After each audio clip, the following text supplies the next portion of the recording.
ഞാൻ ഈ കുട്ടികളുമായി ഇൻറ്ററാക്ഷൻ നടത്താൻ സ്കൂളിൽ വന്നു. ഞാൻ സംസാരിച്ചൊക്കെ കഴിഞ്ഞ് സ്കൂളല്ലേ, കുട്ടികൾ ചോദ്യം ചോദിക്കട്ടെ എന്ന് പറഞ്ഞു. ഞാൻ സത്യം പറയട്ടെ, എന്നെ വിസ്മയിപ്പിച്ച് കളഞ്ഞ് സ്കൂളിലെ വിദ്യാർത്ഥി. എന്തൊരു ഷാർപ്പായിട്ടുള്ള ചോദ്യങ്ങളാണ് അവർ ചോദിച്ചത്. ഞാനപ്പോൾ അവരെക്കുറിച്ചല്ല, അവരെ പഠിപ്പിച്ച അധ്യാപകരെ കുറിച്ചാണ് ഓർത്തത്, ഈ സ്ഥാപനത്തെക്കുറിച്ചാണ് ഓർത്തത്. എന്തു മനോഹരമായ ചോദ്യങ്ങളാണ് അവർ ചോദിച്ചത്. അതൊന്നും പഠിച്ചുകൊണ്ട് വന്ന ചോദ്യങ്ങളൊന്നും അല്ല, അങ്ങനെ തയ്യാറായി വന്നതല്ല.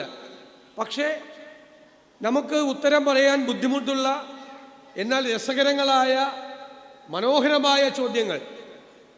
ഞാൻ കേംബ്രിഡ്ജ് യൂണിവേഴ്സിറ്റിയിൽ പോയി ഒരു ലെക്ചർ നടത്താനുള്ളൊരു അവസരം എനിക്ക് കഴിഞ്ഞ വർഷം ഉണ്ടായി. ഞാൻ വലിയ അഭിമാനത്തോടു കൂടിയാണ് പോയത്. ഞാൻ നാട്ടുമ്പുറത്തൊരു മലയാളം സ്കൂളിൽ പഠിച്ചൊരു വിദ്യാർത്ഥിയാണ്. കേംബ്രിഡ്ജ് യൂണിവേഴ്സിറ്റിയിൽ പോയി ഒരു ലെക്ചർ നടത്താനുള്ള ക്ഷണം കിട്ടി. അതിനുശേഷം ലോകത്തിൻ്റെ വിവിധ ഭാഗങ്ങളിൽ നിന്ന് വരുന്ന ക്രീമായിട്ടുള്ള കുട്ടികളാണ് ഇൻട്രാക്ഷൻ നടത്തിയത്. അവർ ചോദിച്ചു, നല്ല മനോഹരമായ ചോദ്യങ്ങൾ ചോദിച്ചു.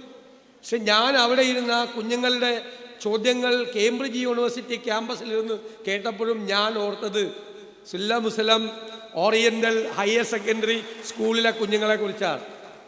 ഏതാണ്ട് അവരുടെ തൊട്ടടുത്ത് വരും. ഇത് സ്കൂളിൽ പഠിക്കുന്നവരാണ്.